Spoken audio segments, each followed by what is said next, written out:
Wow, so the lab leak narrative is progressing a lot faster than I anticipated.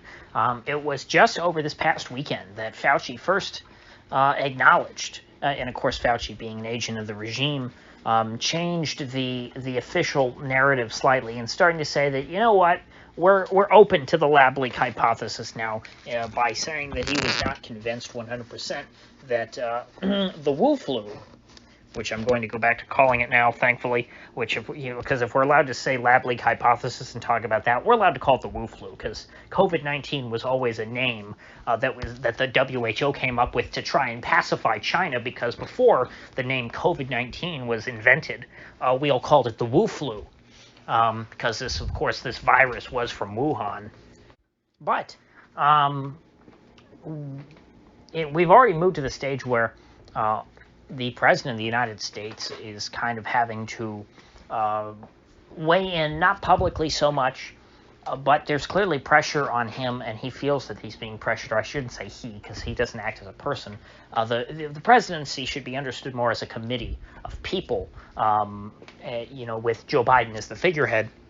And, just yesterday or today, there was this story, which I believe maybe was originally broken by CNN, saying that Joe Biden had, dismissed the committee that was looking into the origins of the Wu flu, which were analyzing the potential validity of the lab leak hypothesis. And I guess this was some kind of committee that was put together by Trump, and since Trump put it together, it's bad, and so Joe Biden just dismissed them.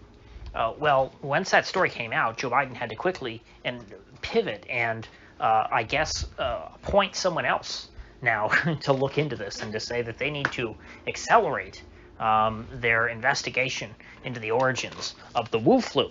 And the fact that the president feels like he has to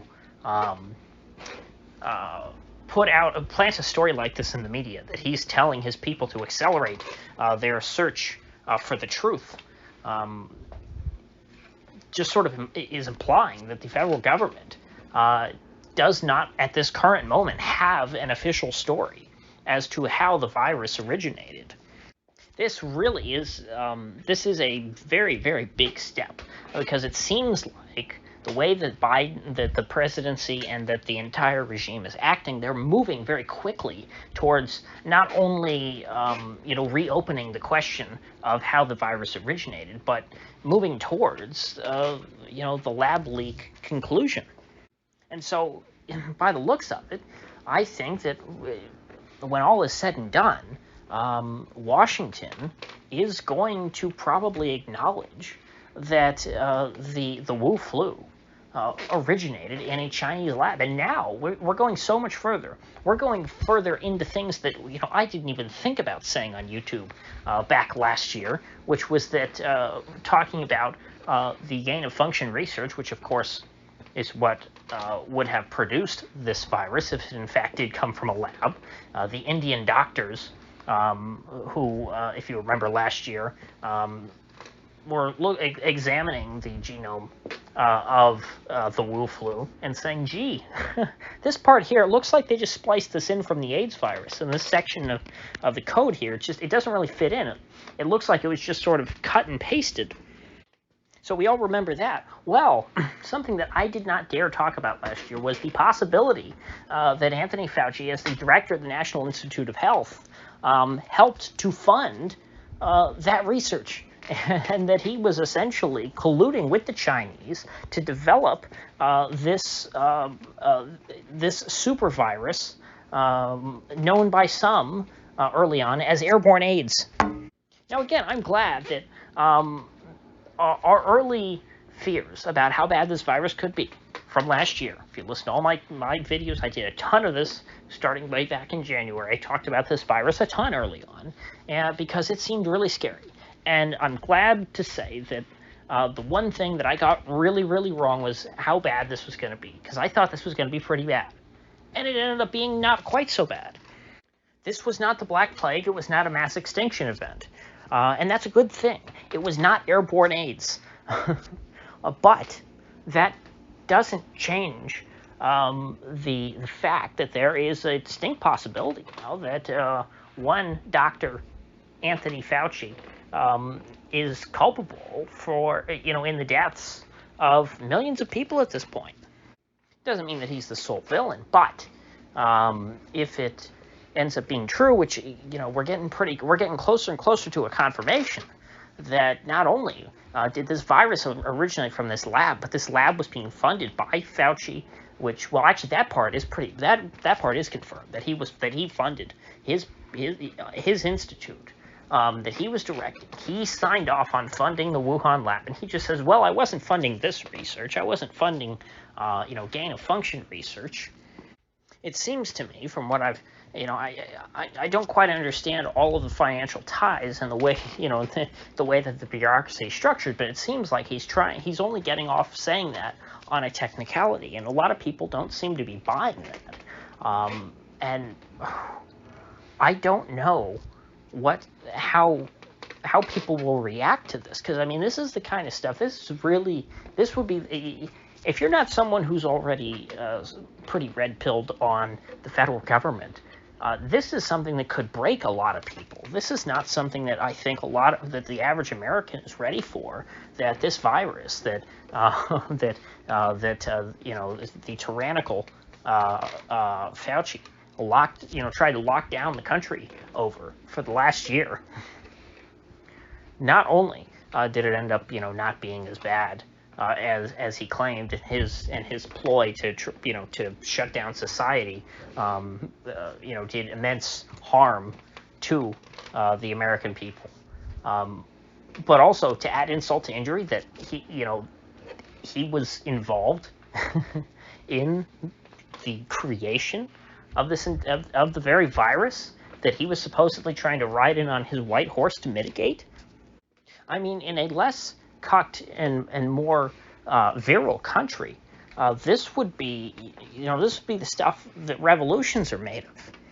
I mean, think about the implications of this. Our government potentially had a hand in creating this super virus that would not appear in nature, and then that virus was inflicted upon the people of the world, including the people of the United States. And then they decide to punish us because the virus exists, and say, no, you have to stay in your house. You're not allowed to go see your dying grandparents in the nursing home. And in fact, your grandparents will die in the nursing home because we're going to put sick people in there and infect them with the virus to try and cull the elderly and the weak. We screwed up really bad. We, the state, inflicted all this pain on you, and we're going to inflict even more pain on you. We're going to punish you for our own mistake. And if you get sick, that's your fault. How dare you? You must not have been wearing your mask. And to see Fauci and Biden running for cover on this and trying to get out ahead of this to a certain extent signals to me that they need to get out in front of something. And that the people may really find out about this and be very, very angry about it. And I'm not saying that 100% this narrative that I have just spun is 100% true. I'm just saying this is the way things are coming together. This looks like what may have really happened. It's certainly a high probability that this occurred. It's not 100%, but the way they're acting, the way that the authorities are acting, would seem to indicate that this is the case and that they're trying to get out in front of it. Because this is the kind of story that could totally delegitimize the entire American regime and mortally wound it in the eyes of the public. I don't know if there was a screw up this bad and they've gone this long trying to deny it. I think admitting their mistake now would do too much damage to their credibility. I don't know how they would continue to function, as they have, over the past few decades. I mean, this just isn't like Lyme disease, which, a lot of people have said, oh, Lyme disease was a lab leak too, and that was created by the government, and it was some kind of bioweapon thing or whatever. Well, Lyme disease affects a few people. It didn't, but it didn't completely upend the lives of hundreds of millions of people in this country and around the world. I mean, just think about how how the Democratic base and the Fauci stands would react to this kind of news. I mean, I think the denial would probably be, their first instinct. But again, if this becomes generally accepted fact, how do they square that circle of, Fauci being their demigod and their deity, with, the potential that, he had a hand in creating this entire crisis? Especially since they take the virus so much more seriously nowadays than the right does. They're the ones who think that this is, horrible. This is their World War II. This is the Black Plague. And so if they find out that human beings had a hand in creating this crisis, which they, perceive to be the worst thing ever, the virus is terrible, I would think that the natural instinct would be for them to be very, very angry and unforgiving towards those people. I mean, they are vicious, towards the people who won't wear a mask.